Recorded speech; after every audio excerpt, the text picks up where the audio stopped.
Hello, friends. Today I am going to discuss the story of The Homecoming by Rabindranath Tagore. The story was originally written by Tagore in Bengali. The story describes the tragic and critical condition of a teenager boy, Fatik, who wanted to be loved. Let's start the story. Fatik Chakraborty was the ringleader among the boys of the village. One day, while playing by the riverside, a new mischief got into his head. He saw a heavy log, decided to push it into the river.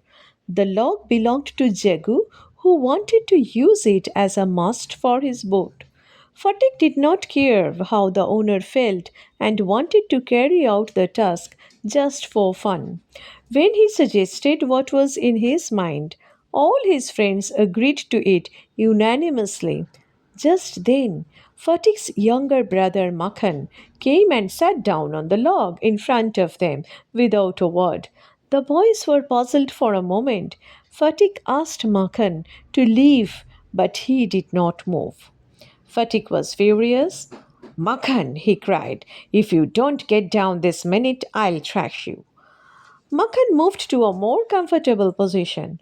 Now, if Fatik was to keep his dignity in front of his friends, it was clear that he had to carry out the task. The boys began to heave at the log with all their might, calling out, "One, two, three, go!" At the word go, the log went rolling and Makhan fell on the ground. All the other boys shouted with delight, but Fatik was a little frightened. He knew what was coming, and sure enough, Makhan rose and rushed at Fatik. He scratched his face, kicked him, and then went home crying. Fatik wiped his face, sat down at the edge of the river bank, and began to chew a straw of grass.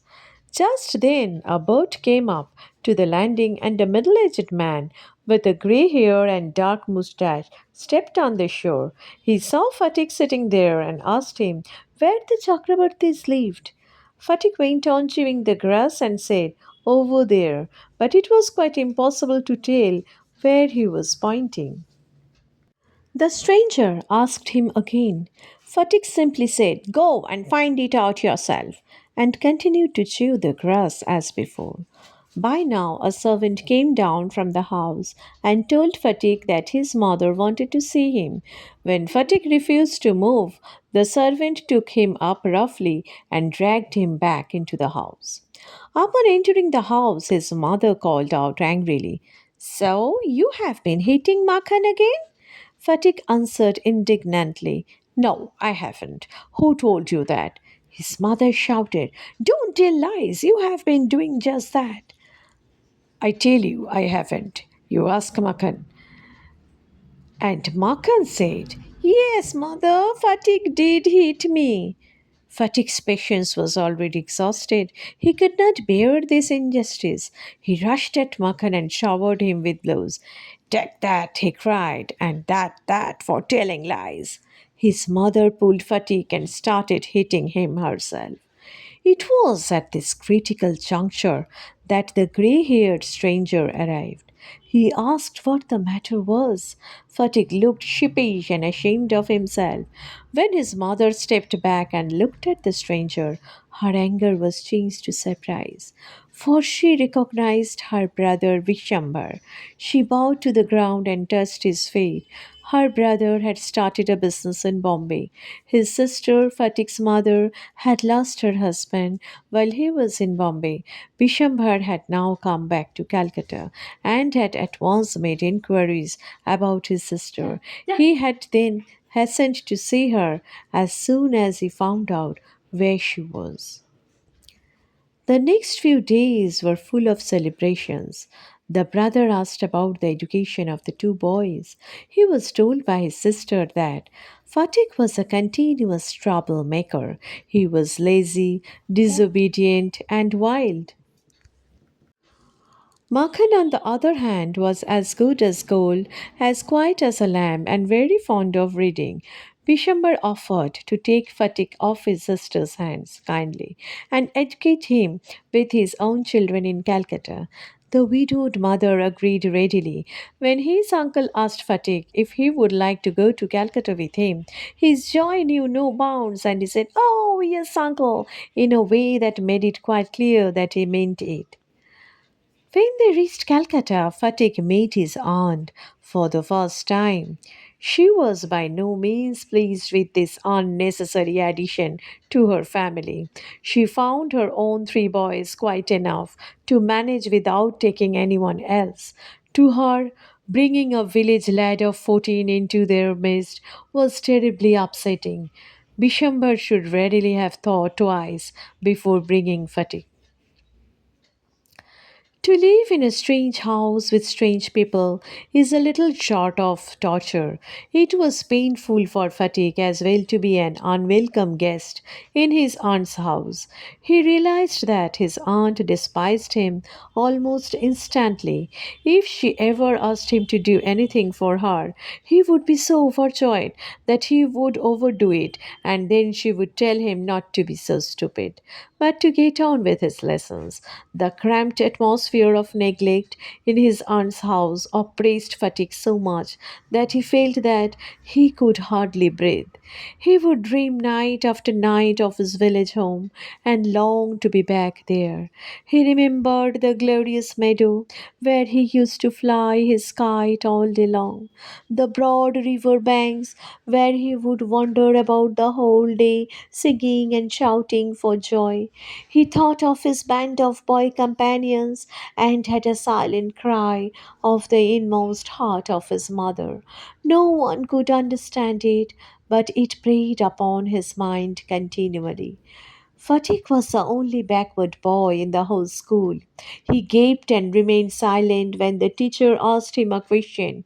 When other boys were out at play, he stood wistfully by the window and gazed at the roofs of the distant houses.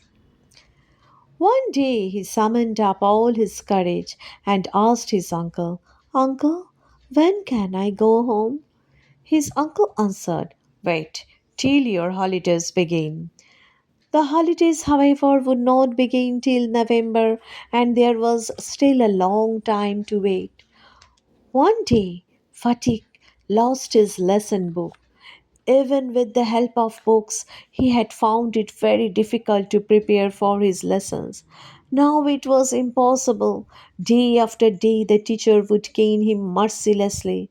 His condition became so miserable that even his cousins were ashamed to own him. They began to jeer at him and insult him more than the other boys. He went to his aunt at last and told her that he had lost his book. His aunt pursed her lips in contempt and said, "You great clumsy country lout, how can I afford with all my family to buy you new books 5 times a month?" That night, on his way back from school, Fatik had a bad headache with a fit of shivering. He felt he was going to have an attack of malarial fever. His one great fear was that he would be a nuisance to his aunt, so he decided not to go home. The next morning, Fatik was nowhere to be seen. All their searches in the neighborhood proved futile. The rain had been pouring in torrents all night, and those who went out in search of the boy got drenched to the skin. At last, Bishambhar asked help from the police. At the end of the day, a police van stopped at the door of the house.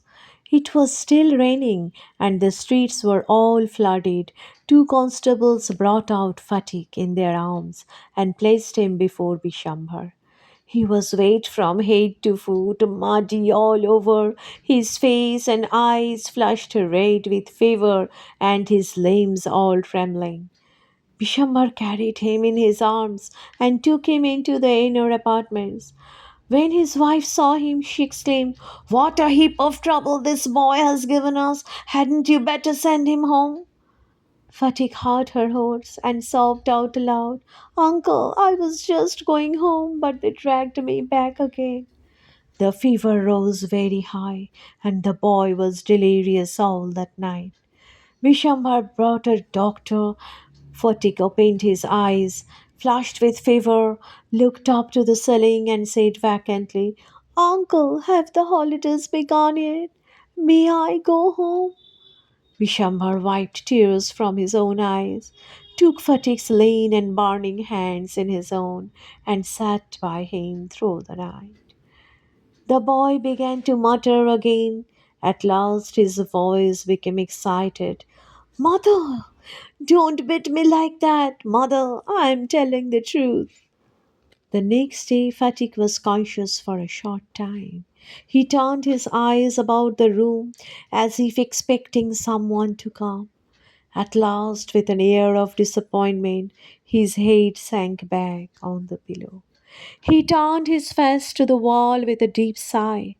Bishambar knew his thoughts and bending down his head, whispered, "Fatigue, I have sent for your mother." The day went by. The doctor said in a troubled voice that the boy's condition was very critical. Later in the day, Fatik's mother burst into the room like a whirlwind, began to toss from side to side and moan and cry in a loud voice. Bishamba tried to calm her agitation, but she flung herself on the bed. She hugged Fatik and cried, "Fatik, my darling, my darling, my darling." Fatik turned his head very slowly and without seeing anybody said, "Mother, the holidays have begun."